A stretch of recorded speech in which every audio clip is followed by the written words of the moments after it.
Welcome to the Week in Gear, the show where I rank the best guitar stuff released in the last 7 days that should excite guitar players like you and give you gas, plus something special at the end of the video. So, if you're a gear addict, make sure to subscribe. This is a great week for gear if you're into synthesizers. Superbooth, the NAMM for synth geeks, happened this week and there are loads of new synth products released. But don't worry, with my picks of the week and some gear rumors, I've got you covered.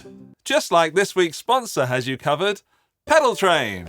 Planning a pedal board can be tough, but did you know that Pedal Train have a free app called Pedal Board Planner, which works on Android and iOS and helps you decide which board you need to buy and where you need to place your precious pedals. Take the guessing out of building your board or build a dream pedal board and start saving for it. There's also a web version and it's all completely free.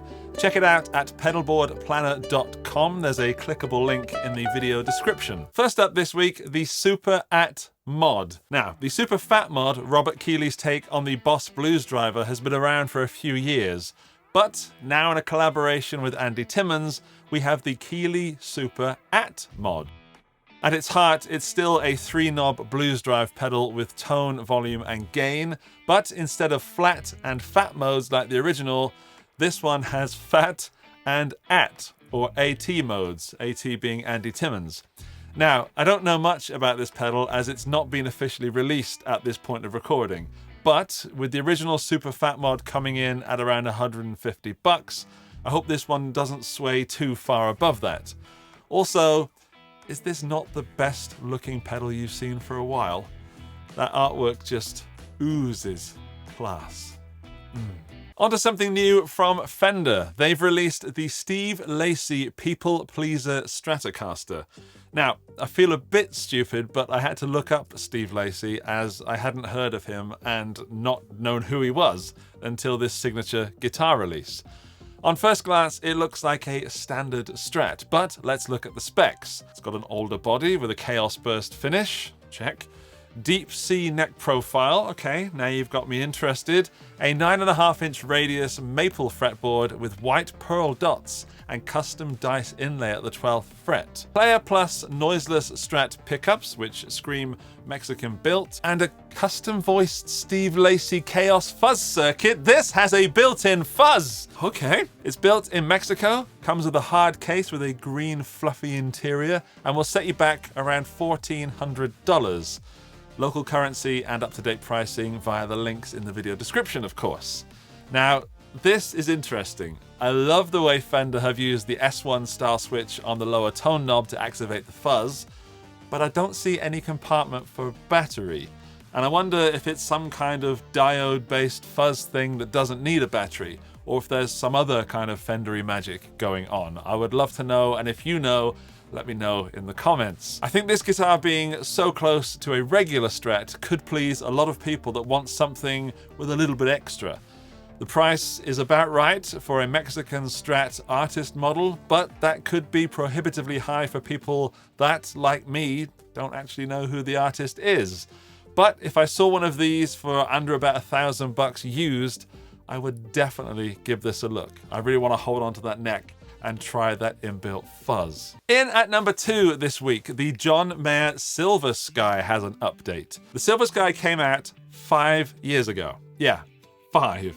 And in that time, we've had a maple neck option and some color options added. But other than that, the Silver Sky has stayed pretty much the same for those 5 years. But now, John Mayer has been spotted playing a new Silver Sky at a recent Dead & Company show. The PRS prototype is sporting a few updates to the specifications. Firstly, a big one, this is a hardtail, so no trem system here. It also has a brass nut and a retainer bar on the headstock. Most interestingly, however, there is a FET-based booster switch built into the jack output plate. That's the second guitar with some kind of onboard effect this week. Now, this seems to be a stock alembic blaster, which is a battery-powered booster giving you more headroom or something like that. There's links in the video description for more information on that product. That I know. The whole guitar seems to be inspired by Jerry Garcia's Alligator Strat, And this is a logical update for Mr. Mayer if he's going to play in the Dead & Company band, as a regular Silver Sky might not give him exactly what he needs for this show. So I love that an artist has spec'd an already signature guitar for a specific job. Now, I've played a few Silver Skies, and with those modern curves and switches, it always felt like Dyson had made a Strat. And that's not to say that I didn't like it, but I couldn't really get on with a 7¼ inch neck radius. So if this is based on the Jerry Garcia model, it may also have that same neck radius, but the Jerry Garcia Strat had a thicker neck, which excites me, of course, liking thick necks. So we'll have to see, and I will keep you updated on that prototype. But number one this week, EHX have done an EHX and released yet another pedal in a short space of time. The Hell Melter is an electro-harmonics take on the Boss Heavy Metal 2 with a lot of added control. That chainsaw sound of Swedish death metal can now be tamed with all those knobs. There's level, distortion, and an active EQ, plus a parametric mid-frequency control, dry blend, and a built-in noise gate.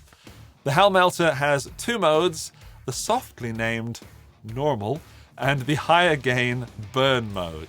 If that's not enough, there's a second foot switch for boost, which adds input stage gain with an internal trim pot to adjust how much boost you get. Right, aside from the tone of the distortion, I think the noise gate is going to be the make or break for this pedal.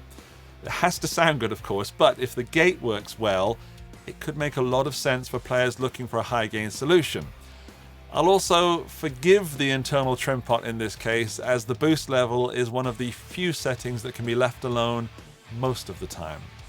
This really is a treat for the eyes as well. It's going to stand out on most pedal boards and around $175. So I expect to see a lot of you picking one up and trying it. And if you do, let me know in the comments section. Now that's all the gear this week, but as a bonus, I could talk about the Sound City amp that's been claimed to have been played by Jimi Hendrix, that's going on sale for $450,000, or the Epiphone Greenie that the new CEO of Gibson has hinted at. But this week, I want to do some good. Now, this show has been really popular and brought in a lot of new viewers, and I'm really happy about that, so welcome to my channel, and also thank you for the people that I've been around before the show started. But I thought we could use this newfound friendship to help a fellow musician. There's a guitarist in the UK called Fiona Fay, who has been told that if she plays her instrument in her home, or even sings, she could have all her instruments taken away from her and be fined £5,000. Now, this is not only awful for Fiona, but imagine the precedent it sets for musicians and how it could affect you in the future. Let's not let the man get us down and tell us we can't play our instruments in our own homes. So, if you do one thing after watching this video, click the link below to sign Fiona's petition and keep music alive.